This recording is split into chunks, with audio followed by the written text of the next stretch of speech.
Muy bien. Pues Maía, muchísimas gracias por acompañarnos el día de hoy. Nosotros sabemos que la agenda de un artista es compleja, es complicada, pero la razón por la cual queríamos contar contigo en esta mañana es porque escuchamos reiteradamente cómo los autores, los artistas desconocen el derecho a autor. Okay. Lo sienten como algo lejano, como algo que no les pertenece, a pesar de que todo lo que hacen es un componente creativo y por supuesto depende del esfuerzo intelectual que realizan.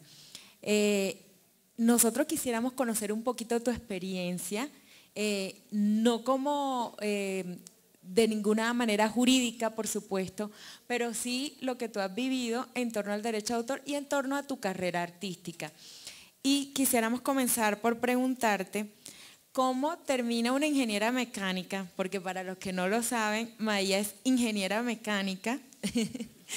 Y bueno, creo que no es el único autor o artista que tiene otra profesión. Por ejemplo, Rubén Blades, me han dicho que es abogado. Así es. Y también terminó en este mundo artístico. Entonces quisiéramos saber cómo una ingeniera mecánica cambia la ingeniería mecánica por la música.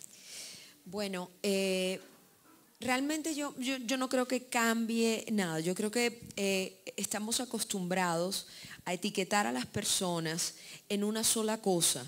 Y desde el siglo XII, XIII, después Renacimiento, Barroco, sabemos claramente que las personas con ingenio, con creatividad y emprendedores siempre han sido personas que tienen muchos tipos de trabajo y muchos de ustedes también deben tener muchos tipos de talentos y de trabajos. Uno no es solo lo que la gente conoce. Y pues realmente la música siempre estuvo paralela a mi vida de colegio y universidad. Me gustaba mucho la matemática, me gusta mucho la matemática, la física. Ingeniería significa ingenio y creatividad, así que no estamos lejos. Y otra de las cosas es que yo aprendí a leer música a través de la matemática. La música escrita es pura matemática y pues la música oída es pura, hace parte de las leyes de la física. Así que hace parte de ser artista la matemática y la física, que en estos nuevos, digamos, estas maneras de estudiar y de ver las cosas, digamos que ahora pensamos que la matemática es aburrida y la música es chévere, pero para los dos hay que estudiar mucho. Muy bien. Entonces, simplemente pasó, ahora me dedico un poco más a la parte de ingeniería de sonido, es lo que me gusta más, y todo ha sido un gran complemento. Muy bien, Maía. Maía, cualquier profesión implica un reto, ¿sí? Pero quienes no somos autores, quienes no somos artistas y vemos los toros desde la barrera, pues vemos también que hay muchos desafíos para una persona que quiere ingresar al mundo artístico. Entonces quisiéramos saber cuáles son esos principales desafíos que enfrenta una persona que decide ingresar a este competido mundo artístico. Yo creo que lo primero que uno tiene que pensar es saber cómo quiere entrar en este mundo artístico. Hay todo tipo de situaciones. Está la fama y está el éxito. Son dos cosas muy diferentes, muchas veces juntas, pero no son lo mismo. Tú decides si quieres ser sol de mediodía o si quieres durar mucho tiempo en esto. Son decisiones que tomas como en cualquier trabajo. Como tal, la competencia es con uno mismo, porque el público siempre al final, independientemente de todo el marketing que exista, siempre al final decide con quién se quiere quedar para escuchar. Tampoco se oye un solo artista, oímos muchos artistas. Lo más importante aquí es la paciencia, la tranquilidad, de saber que esto es un trabajo en evolución, que todos los días mejora, que todos los días cambia. saber que no te puedes quedar en lo mismo, porque siempre hay que ofrecer algo mejor. Haces parte de un nicho que se llama el ingenio y siempre hay que ingeniárselas para mutar, para transformar, y debido a esta situación hay que tener un carácter muy, muy claro en lo que tú quieres hacer como artista y como persona. Por ejemplo, con Maía, nosotros llevamos 17 años en donde hemos pasado por diferentes momentos de vida, pero siempre teniendo muy claro que lo que queremos hacer o lo que yo quiero hacer con Maía es morir en una tarima.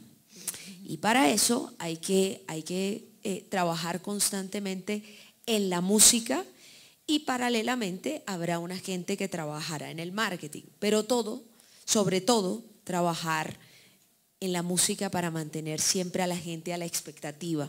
Al final, el público es el que realmente decide. Pareciera que no, pero sí. Lo que pasa es que hay que tener paciencia, ganas, buena onda, mucha esperanza, porque no es un medio fácil.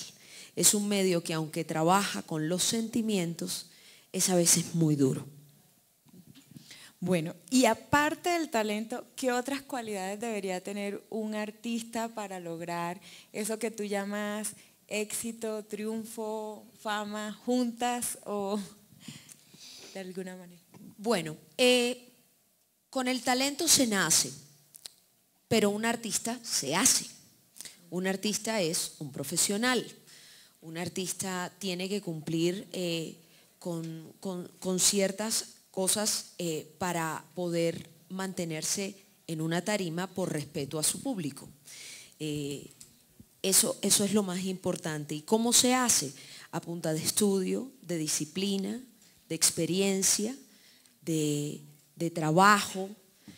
Por ejemplo, nosotros siempre, cada vez que sale un nuevo conversatorio, sea de derechos de autor o de técnica vocal, tratamos de siempre estar, no solamente de estar como panelistas, sino también de recibir el conversatorio.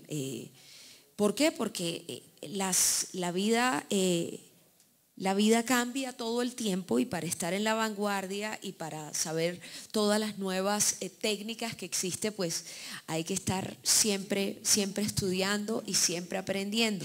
Eso es lo primero que uno tiene que tener presente. Y yo creo que un artista se hace a punta de años de profesión. Un artista se consagra no por un año de pegar una canción o una obra, sino por años de mucho trabajo, de mucha disciplina, de mucho cariño, independientemente del tamaño del nicho o de su público. Y bueno, aquí tú acabas de mencionar algo que a nosotros nos parece súper clave. Tú dices, es importante que los artistas también se preparen en cuanto a los temas de derecho de autor.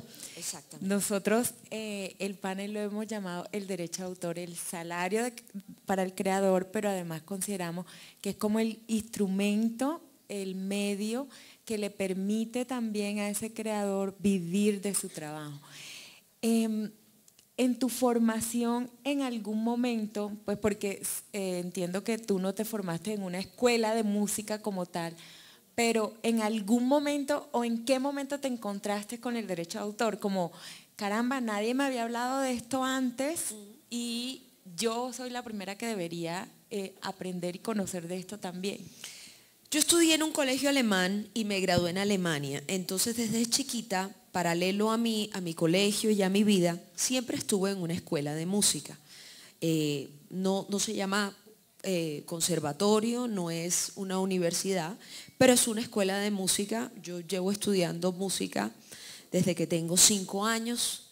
Llevo muchos años estudiando música, para dejarla ahí. Y yo me encuentro realmente con los derechos de autor y todas las asociaciones, gestoras y productoras en el momento en que comenzamos a negociar un contrato de exclusividad artística con una productora de fonogramas, o sea, una disquera. Ahí es cuando comenzamos a entender los derechos de autor, los derechos conexos, que son los de producción, interpretativos, las licencias y todo lo que hay detrás de esto. Ahora, ¿qué pasa con un artista? Muchas veces, sobre todo ahora, antes era un poco más monitoreado porque había menos herramientas de difusión. Ahora con todo esto del internet y que hay miles de maneras de poder poner tu producto al aire, la gente cree que ser artista es ser famoso, es ser conocido y todo lo bota a las redes sin saber lo importante que es proteger sus derechos, porque realmente mientras la fama está, habrá muchas marcas que querrán muchas cosas, pero cuando la fama no esté, el éxito está en haber protegido tus obras, haber protegido todo lo que has trabajado en tu vida. Y a veces eso se confunde pensando en que si sales ya eres famoso, pero si no tienes protegidas tus obras, si no has hecho tus licencias, que les pasa, ahorita hace poquito también hubo un plagio con Katy Perry, y es porque piensan que al ser tan grandes pueden hacer lo que sea y resulta que no se puede hacer lo que sea. Todo tiene que ser con mucho cuidado, bajo la ley, con el fin de respetar el trabajo de otros que son menos famosos, pero no menos exitosos. Bueno, yo quiero volver a ese primer momento en donde dices, me encontré con el derecho de autor cuando tenía que firmar un contrato. Exacto. Es decir, antes no habías escuchado hablar del tema. ¿Y cuál fue como tu primera? No, yo nada más veía en la televisión, perdóname que te interrumpa, Saico Asimpro, y yo, ¿eso qué será, Dios? ¿Eso qué será? Porque yo estudié en una escuela de música, la vida es música y se hacía todo, pero cuando ya entramos a un contrato y que ya así no fuese abogada, pues lo más importante es la comprensión de lectura, y cuando yo no comprendo algo, ya yo digo, aquí hay algo que no conozco. Entonces comienza uno a ver que hay un sinnúmero de cosas detrás de la alegría de la música, que al principio uno dice, ay, esto es lo harto de la música, pero no es lo harto es no saber, no conocer, pero en el momento en que se conocen las cosas y que se conocen los pasos, es tu garantía de que tu talento, tu disciplina y tu trabajo vale, no son solo palabras en el viento, no son solo una pintura, no es solo una cosa bonita que tú admiras, sino que tiene valor. Y es cuando también la gente entiende que tiene valor. Porque si el mismo artista no le hace entender a la gente también piensa que sopla y hace botella. Que a propósito he soplado y he hecho botella y no es tan fácil. Entonces es importante que a partir del artista, del nuevo artista, del compositor, músico, escultor, arquitecto, uno vaya dándole ese valor para que la gente sepa lo importante que es. Yo entiendo que todos pensarán, Maía, pero tú abres la boca y cantas. Sí, de alguna manera sí, pero uno no le dice tampoco a un actor, llóreme ahora como lloró en esa escena. No, uno tiene un poquito más de respeto por las cosas, pero las va enseñando y las vamos aprendiendo. Y bueno, en ese momento, cuando tú dijiste, es que el problema, lo harto de esto es que no lo entiendo, y si no lo comprendo, algo está mal aquí, ¿pudiste acceder a información, a orientación, pues por lo menos preguntar a alguien, confiar en alguien que te brindara un norte de qué era lo que te convenía en ese momento? Claro, hay muchas cosas. Uno paga muchas primiparadas y también tiene que saber que como primerizo los contratos no van a ser iguales como cuando tú de pronto eres más conocido. Eso es una cosa. Segundo, Sí, yo tenía una manager que conocía muy bien de esto, pero en ese momento yo también estaba entrando el internet a Colombia, Dios mío. Entonces comencé a investigar, no existía tío Google, pero existían otras maneras de investigar, porque en el artista o en cualquier persona lo más importante es uno entender también y uno saber las cosas. Va a haber una persona que te asesora. Por supuesto que va a haber una persona que te asesora, tienes que asesorarte, uno no es perito en muchos temas, pero uno tiene que entenderlo, uno tiene que conocerlo, uno tiene que palparlo para también reconocer las responsabilidades y asumir las consecuencias de lo que vaya a pasar. Yo entré en un momento en donde no era compositora, era intérprete y esos son derechos conexos y esos derechos interpretativos los manejábamos directamente por la venta de discos con la disquera, cosa que ya es totalmente diferente porque ya no se venden discos. La música se comparte, ya gracias a Dios se ha monetizado. Yo realmente entré en un momento en donde estábamos en una época como de oscurantismo, porque no se vendían discos y tampoco había una reglamentación ni una monetización de nada por internet, y esto eran discos piratas por todos lados, y esto fue una desesperación muy grande para muchos, para la mayoría de las disqueras y artistas que vivimos de los derechos de autor y conexos. Nos dimos cuenta que una marca te pague por una exclusividad o que una licencia en televisión no era suficiente, que vivíamos realmente de todos esos derechos de lo que cada persona compraba. Entonces ahí fue donde nos dimos cuenta de toda esa importancia, dimos siempre por sentado que la gente iba a comprar discos. El internet nos cayó y esto se despelotó, y hasta ahora estamos nuevamente como reglamentando y organizando todo con el fin de no ser abusivos con el público por parte de pronto de algunas programadoras y productoras, y con el fin que también los artistas entiendan cómo funciona todo esto. Maya, tú acabas de mencionar algo que tiene que ver con el título de nuestro seminario, Pasado, Presente y Futuro del Derecho de Autor. Y bueno, en esta evolución que mencionas es, bueno, cómo pasamos del disco, el acetato, el LP, como lo llamamos, a la utilización de las obras a través de Internet. Y concretamente esa evolución también la hemos visto a nivel normativo, en el marco de la Organización Mundial de la Propiedad Intelectual.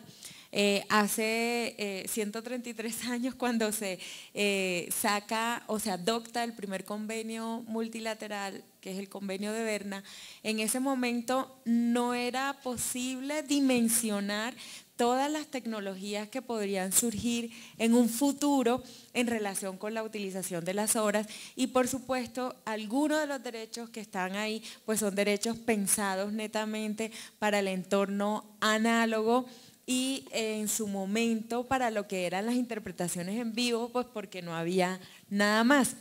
En el año 96 surgen unos tratados que son los tratados de la OMPI del año 96, el TODA y el TOYEF, y precisamente ya en ese momento ya se comenzaba a masificar el uso del internet gracias precisamente a que se levantó esa restricción que inicialmente había de que internet solamente iba a ser utilizado con fines de defensa o académicos, y ahí a partir de que se permiten los usos comerciales del internet, entonces notamos que va a haber un impacto también en la utilización de las obras. Así es. Y con la evolución también lo que ha pasado es que ese impacto no solamente ha dependido de la existencia del internet, sino también del acceso a la banda ancha, ¿sí? Porque ese acceso a la banda ancha también es lo que permite que obras musicales, obras audiovisuales, pues yo tenga la mayor capacidad para escucharlas y verlas como con una mejor resolución, con una mejor sonido, etc. Me gusta que tú hayas mencionado, entonces entramos en pánico. no se vendían discos, estaba un momento en donde la piratería era fuerte, pero además no lográbamos monetizar lo que se estaba comenzando a consumir en Internet. Paralelo, sí. Exactamente, había una transición, pero no había plata ni por un lado ni por el otro, porque aún no se lograba monetizar lo que se consumía en Internet. En el marco de esa transición, obviamente hemos llegado al punto en que la mayoría de las obras o el mayor consumo de obras se realiza a través de este medio. Entonces, quisiéramos saber cómo es tu experiencia en cuanto a lo que tú recibes por tus regalías. ¿Recibes más por lo analógico? ¿Recibes más por lo que está en Internet? ¿Cómo ha sido esa transición o cómo tú la has vivido?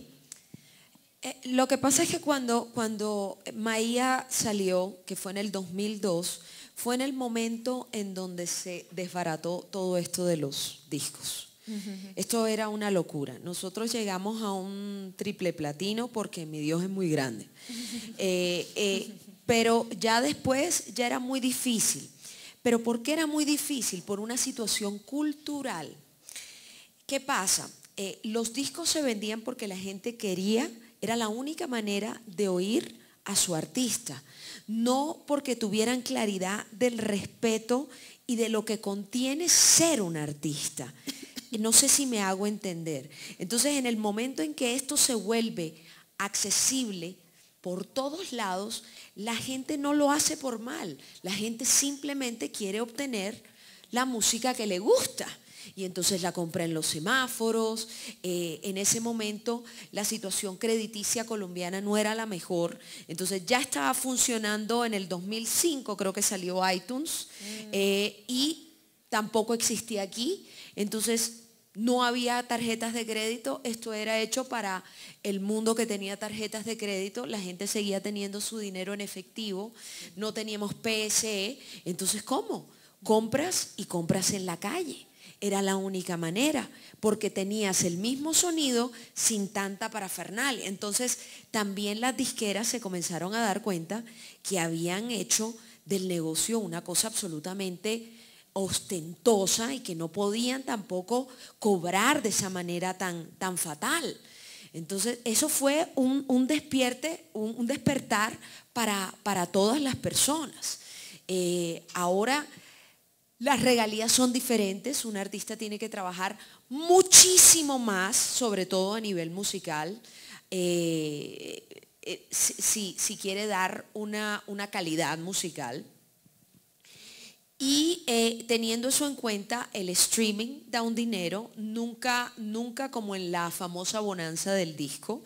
Las marcas es lo que da en este momento mucho más, digamos así. Pero se puede vivir de una manera muy buena, queriendo hacer música, de las regalías de lugares como YouTube, que son muy bajitas, pero digamos que aguanta. De streaming, de lugares como plataformas como iTunes, de plataformas como Amazon, Psycho, Asimpro, aunque esas son un poquito más complejas, ese es un tema para otro día. Pero también ayuda y son cosas muy chéveres, pero definitivamente de lo que vive un artista ahora es de sus shows en vivo. Eso no hay nada que hacer, es de lo que tú puedas hacer de conciertos. Ya esto de que uno haga un disco y se siente a esperar a que le caiga a uno la vida, eso no existe, no lo conocí, lo sé por artistas anteriores que vivieron de eso y que han vivido de eso y que de pronto ahora ya no cantan, pero siguen viviendo de lo que les pasó en ese momento. Ahora la vida de un artista es mucho más activa. El público, si quiere música, quiere buena música y quiere un buen artista. Si quiere una marca, pues busca otra cosa. Recuerden que hay varios tipos de artistas y hay varios tipos de cosas. Ninguno es bueno ni malo. Simplemente se decide por qué es lo que quieres y pues obviamente hay unas masas y hay unos nichos más grandes y más chiquitos para ciertas cosas. Bueno, y ya como tú acabas de mencionar algo también, y tú dices, también recibo gran parte de mis ingresos es por las interpretaciones en vivo, ¿sí? Sí. Y por estar activa en el escenario. Así es. ¿Sí? Pero todos pensamos siempre, bueno, pero ¿de qué se pensionarán después los artistas? Bueno, uno se autopensiona, como cualquier trabajador independiente. Sí, y es a lo que nos hemos acostumbrado, como todos los trabajadores en Colombia. Ser músico en Colombia, ser artista en Colombia es... no quiero que se engañen porque varios artistas tengan en este momento fama y éxito. Es muy difícil ser artista en Colombia. ¿Por qué? Por nuestra situación como país. Lo que estoy diciendo no lo tienen que ver como algo malo, ni como algo de culpabilidad. Esto simplemente es una cosa que debemos afrontar, y por eso este tipo de conversatorios y paneles existen, para que entendamos y conozcamos qué podemos hacer para mejorar como sociedad, porque esto no es solo el artista, sino los que consumen al artista, las diferentes entidades que ayudan a que el artista conozca las cosas, a que el público conozca las cosas. Entonces es muy importante saber en qué situación estamos, no para poder, ¡ay, qué terrible!, sino para poder echar para adelante. Porque la única es echar para adelante. Muy bien. Entonces, estos incentivos económicos son los que les permiten a ustedes obtener un bienestar de la explotación de la obra.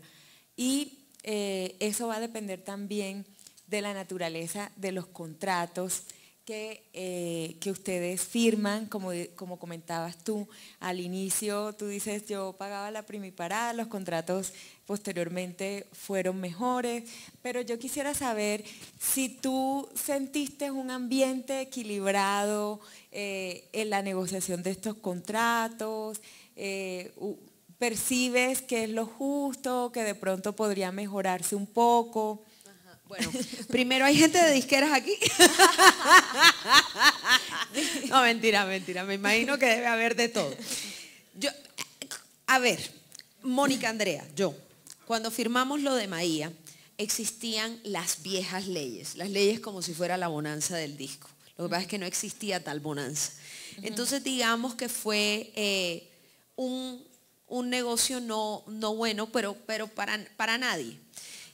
Porque estábamos metidos en cosas arcaicas y el mundo estaba cambiando y no teníamos la menor idea de qué hacer. Y todos pensábamos que firmar con una disquera era tocar el cielo con las manos. Y aparte de eso, es un sinnúmero de cosas que hay que hacer. Hay que manejar un presupuesto, estrategias y todas esas cosas. Las disqueras tienen muchos artistas, muchas responsabilidades, y más que eso, una gran responsabilidad. Mucho ejecutivo viviendo de la bonanza del disco muy bien, porque se vivía muy bien al igual que los artistas, y de pronto eso se apaga la luz. ¿Y qué hacemos? No conocemos otra cosa sino seguir firmando los contratos así. Y 1 año, 2 años después la gente comienza como a despertar, porque solo despertamos al borde del abismo, cuando ya nos estamos yendo, perdón la palabra, de jeta. Entonces es cuando ya decimos, Dios mío, esto no funciona. Entonces ya los porcentajes comienzan a cambiar. Las agencias de management comienzan a cambiar, las disqueras también comienzan a crear management, y se diversifica o se multiplica el negocio para tener una mejor captación, y todo el mundo comienza a ponerse pilas. Todavía estamos en el proceso, falta todavía mucho. Pero sí, fue difícil al principio. Era como, ponle tú $1 o 1,000 pesos o $1 por disco. Vendo 10,000 discos, muchacho. Pero ya eso no pasaba y ya no podían crear tantos discos porque ya no había entrada de dinero para crear tantos discos ni para hacer pues contarle a la gente que habíamos sacado un disco. Porque esto es como por ejemplo sacan la cura del cáncer, si no la conoce nadie es lo mismo que nada. Entonces aquí también esa manera de contarle a la gente que también es una inversión, porque también ese trabajo de las personas que trabajan en marketing cuesta. Entonces se imaginarán que todo era como un alud y se vino abajo. Pero ahora que uno conoce, después de 17 años, si uno no conoce, estoy fregada, ¿verdad? Entonces ya uno se comienza a dar cuenta que uno hace esto también por amor al arte. Esto es por amor al arte, porque el apasionamiento que siento yo y la felicidad que me brinda la música vale más que cualquier cosa que yo haga en esta vida y al darse uno cuenta de las cosas, pues ya es más fácil y ya uno da gracias por lo que ya recibe y percibe de estas diferentes entidades, que decir, ¿por qué no me tocó? No, es maravilloso ya el solo hecho de poder vivir de esto, ya es una gran ventaja. Bueno, y después de todo este recorrido de 17 años de carrera artística, de encuentros y desencuentros, y de cosas muy buenas también, y de momentos en que dijiste, no, esto no puede ser así. Hoy en día, ¿tú cómo manejas tus relaciones comerciales? ¿Qué consejo le darías a los que ahorita quisieran? ¿Cómo manejas los temas relacionados con tus derechos de autor, con tus contratos? ¿Y qué aprendiste en este recorrido en relación con eso? Bueno, para los que sean artistas que estén aquí, comenzando o no comenzando, primero lo más importante es registrar, o sea, lo idóneo o lo que yo, Mónica Andrea, pensaría que es lo mejor y que estamos haciendo para Maía es registrar en derechos de autor, después notificar a Saiko y a Simpro si eres intérprete, si eres productor, si eres compositor, depende si Saiko o a Simpro, notificar.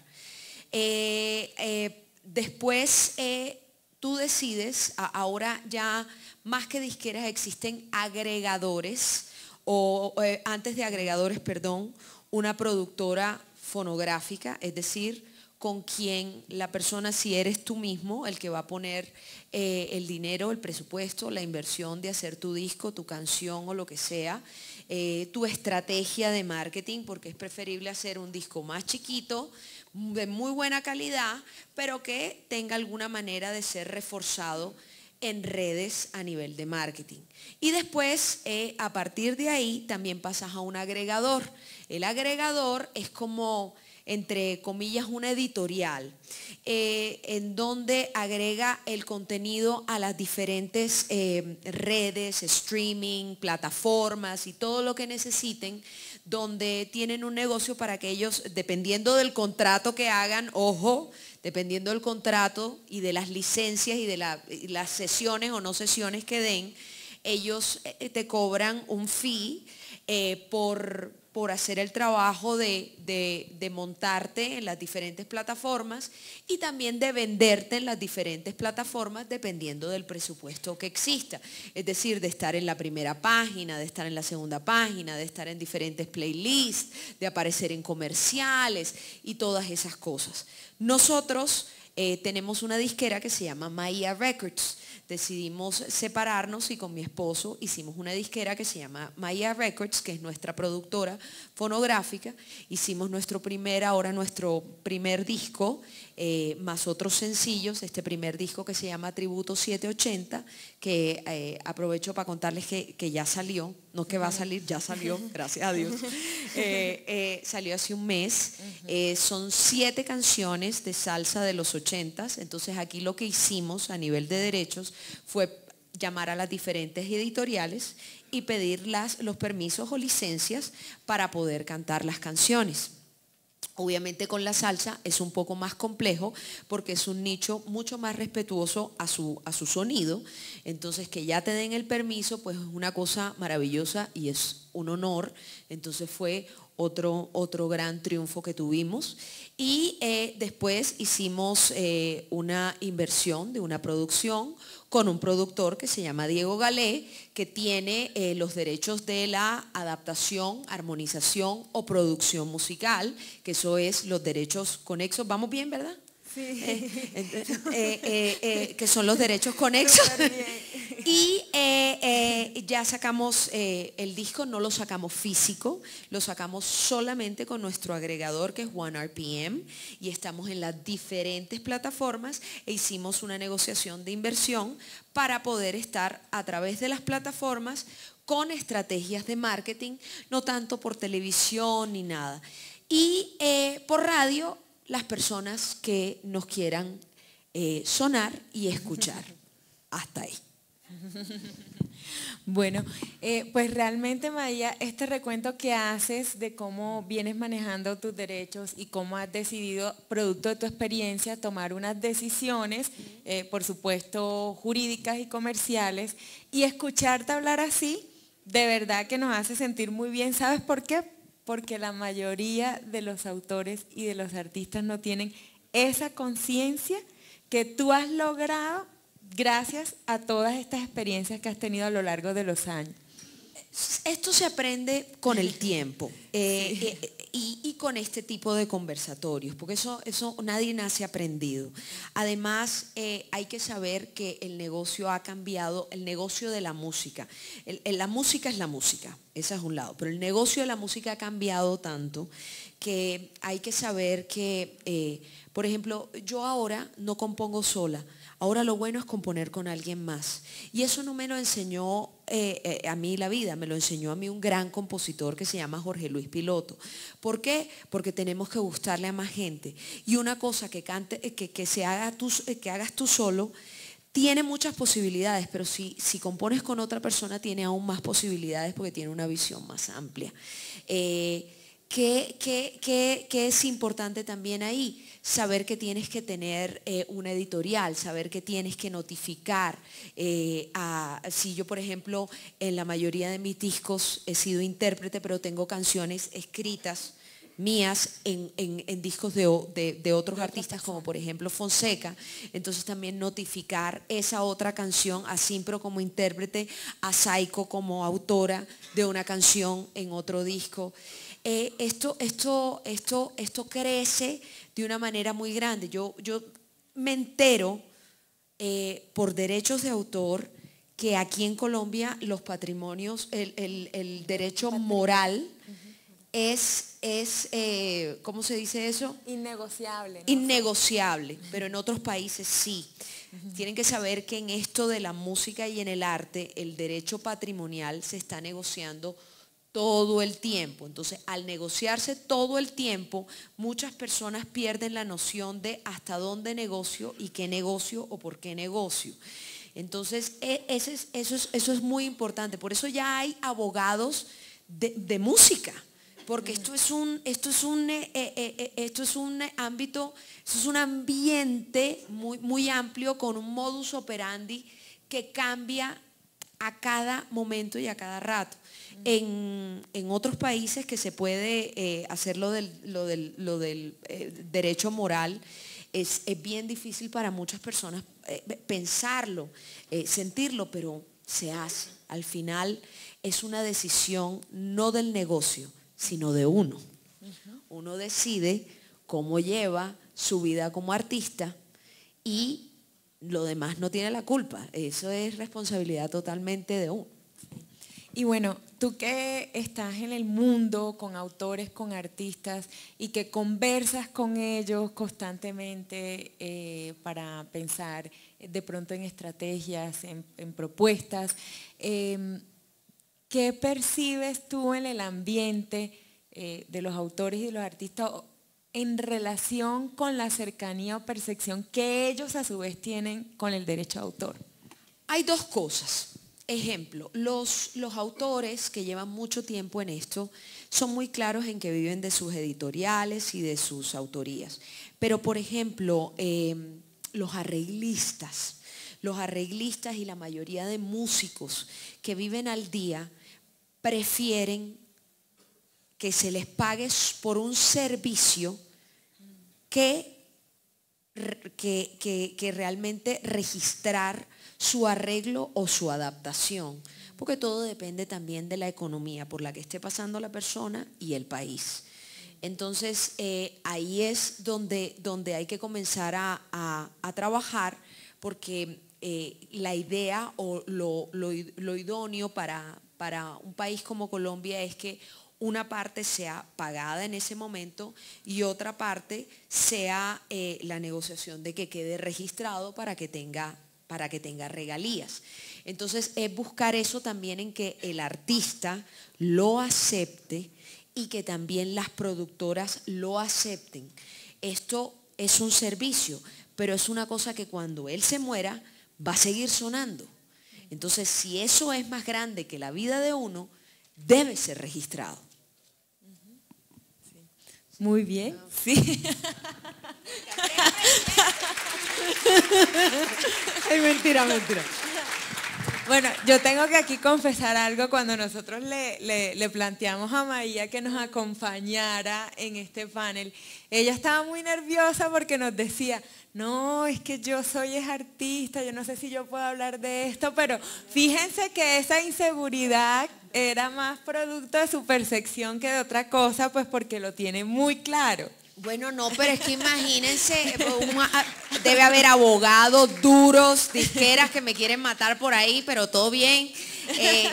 Pero bueno, no es con el ánimo de fregar a nadie, sino más bien de contarles la percepción de un artista que lleva muchos años en esto. No, bueno, 17 años realmente no son nada, sí, para lo que yo quiero, que es tener 80 y cantar, así sea en silla de ruedas, en una tarima. Entonces, teniendo en cuenta eso y teniendo en cuenta estos autopensiones y todo, desde ya toca hacer un cambio de chip. Un cambio de chip del público, de los artistas, de las productoras, de las estrategias de marketing, de las editoriales. Esto, más que de vengar como locos y ver cómo volvemos a la bonanza del disco, es saber que la sociedad se ha despertado y que ya no puede ser ni tan cerca que queme al santo, ni tan lejos que no lo alumbre. Buscar un equilibrio de trabajo para que todo el mundo pueda vivir bien y pueda vivir de esto, porque la música es inmortal. ¿Cómo no vamos a el arte es inmortal, perdón? ¿Y cómo no vamos a poder vivir de algo que es inmortal, por Dios? Es absurdo. Gente artistas que se mueren absolutamente en la miseria, y uno dice, ¿a cuenta de que si la gente sigue escuchando su música? Lo olvidó a él, pero sigue escuchando la música del artista. Es una paradoja. Sí, y eso tiene mucho que ver con los términos de protección del derecho de autor. Acá en Colombia es la vida del autor y 80 años después de su muerte. Así que tienes que tener herederos pronto. Bueno, entonces ahí vamos mal. para que ese legado permanezca también. Pero el tema es que tú has tocado un punto que es muy importante, y es cómo el contenido creativo permanece, incluso aún vencido el término de protección, más allá de la posibilidad de continuar explotando el derecho de carácter patrimonial, es la posibilidad de seguirse renovando y de al mismo tiempo permanecer con una identidad cultural que identifica a los pueblos, independientemente que haya pasado el término de protección. Nos reconocen también por esa identidad que proviene de las obras literarias y artísticas. Entonces, es muy importante eso que acabas de mencionar. Yo quisiera preguntarte, María, seguramente tú has escuchado hablar de la política pública de economía naranja. ¿Cómo no? y de los esfuerzos que el gobierno nacional pues está realizando para impulsar el sector creativo con diferentes estrategias, con diferentes iniciativas que se están coordinando interinstitucionalmente a nivel de gobierno. Pero quisiéramos saber, tú como artistas, o sea, ¿qué aporte, qué sugerencia, qué propondrías o qué crees tú que tú dirías, bueno, es que aquí hay una dificultad y si queremos impulsar la economía naranja, qué chévere que se hiciera esto? La economía naranja o el emprendimiento, el ingenio y la creatividad es muy importante empujarla a través de la cultura. La situación cultural es lo que crea ese gatillo en la cabeza de querer hacer algo más, de querer buscar algo más. Entonces, una no puede vivir sin la otra. Entonces, yo no sé si la cultura se llama la economía verde, entonces ponle tú que la naranja no puede vivir sin la verde. La cultura y la parte artística es algo que siempre tiene que estar muy de la mano de un emprendimiento y un ingenio. Ahora, estamos pasando por un momento muy difícil a nivel social porque hay mucha tecnología, pero hay mucho contenido, pero con información muy poco profunda. Entonces pedimos mucha información que muchas veces no nos sirve para nada.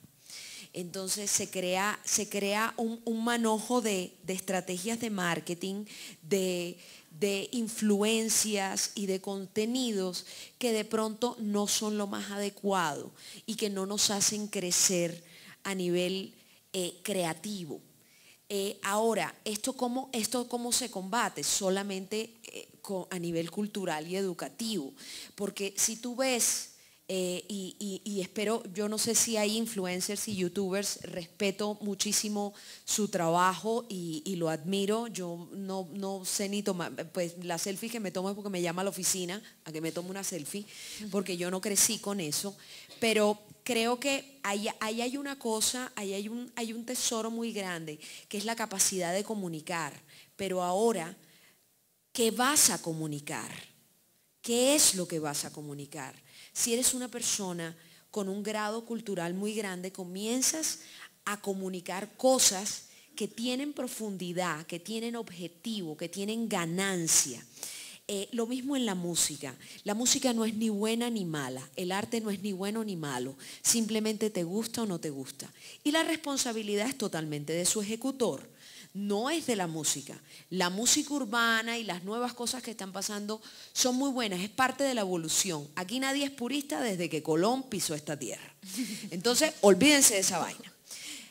Teniendo en cuenta eso, lo que hay que tratar de hacer es una evolución responsable. Y entonces toda esta creatividad que existe ahora de comunicación y de emprendimiento y de ingenio tiene que tener un chip de información y de contenido responsable y adecuado. Es ahí donde yo veo que le falta una pata al gato. Pero no sé cómo se puede mejorar eso. Desde mi parte, yo trato de ser responsable con el contenido que yo pongo en mis redes y trato de ser muy responsable con no ser ni política ni religiosa. Yo soy una persona social y espiritual, que eso no pelea con nadie. Y soy muy responsable también con el tipo de información que doy en mis letras musicales, en cómo me ven en los videos, porque es parte de la responsabilidad de ser una persona pública. Que eso ha variado mucho y que la libertad de expresión es toda, pero si hay respeto no me parece tan libertad de expresión porque le estás quitando libertad a otro. Entonces, eso es un equilibrio al que es muy difícil de llegar, pero solo se llega a través del conocimiento. Antes no. Yo cumplo con ser responsable con el contenido que yo brindo. Y yo tengo fe y esperanza en que las cosas van a mejorar. van a cambiar porque las cosas cambian todo el tiempo. La única constante del planeta es que somos una variable. Entonces, teniendo eso en cuenta, hay momentos de oscurantismo, como lo hemos tenido antes del Renacimiento, y estuvo el Renacimiento y las diferentes revoluciones industriales. Entonces, no, esto se acabó, esto el urbano llegó con su alegría y Virgen del Carmen. No. El urbano llegó, quiero que sepan que, por ejemplo, yo hago salsa. La salsa es el primer sonido urbano. ¿Por qué es el primer sonido urbano? Porque se creó en las calles de Nueva York. Es así, lo urbano es porque está en la calle, pero que sea de calle no significa que sea callejero, son dos cosas muy diferentes. Entonces, ahí está la línea entre la sensualidad y la sexualidad. Entonces, pensar que esto se acabó, no, hay mucho músico bueno. Hay mucha música buena. Tenemos que ver las líneas de streaming y todo el internet como globalización, como la posibilidad de que no, ay, ahora todo el mundo sale y hace lo que quiere y ahora cualquier canta. No, piénsalo más. Yo puedo llegar a gente en Japón. Wow, eso nunca hubiese sido posible. Entonces, verlo, el vaso medio lleno es bueno para seguir andando. No engañarse.